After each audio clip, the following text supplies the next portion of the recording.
In this video, I'm going to show you how to verify your Bitget account using the mobile app. If you find this video helpful, please consider to like this video and subscribe to my channel. In saying that, let's just jump straight into the video. Alright, if you haven't done so already, make sure to download and install Bitget. From here, we need to go ahead and open it up for the first time. From here, you'll be on your home tab, and there's a few different ways how to verify. But probably the most easiest way is to, on the home tab, you're going to have this big verify button here. So I'll say complete identity verification before trading. So go ahead and click on verify.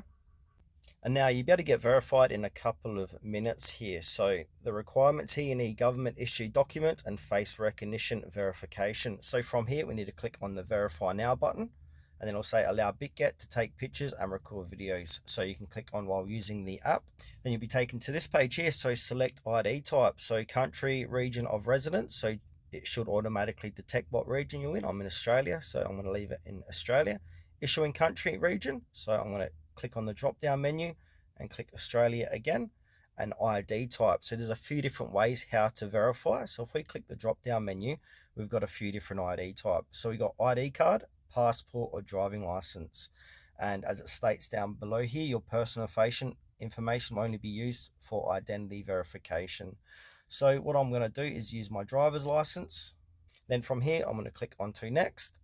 Now from here, we need to put in your first name, last name, and then click continue. And then you'll be brought to this page where it says allow camera access. When prompted, you must enable camera access to continue. We can't verify you without your camera. So I'm going to go ahead and enable that. And then from here, you just simply take clear, uncropped photos of your ID document. So in my case, it's going to be photo ID, my driver's license. Then after that, you need to do a complete facial verification. So follow the on-screen instructions to complete the facial verification process.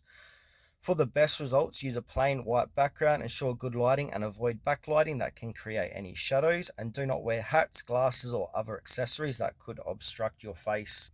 And now after submission, Bitget will review your information. The verification process typically takes several minutes to an hour. By completing these steps, as I've outlined, you'll gain full access to Bitget services, including deposits, withdrawals, and trading activities.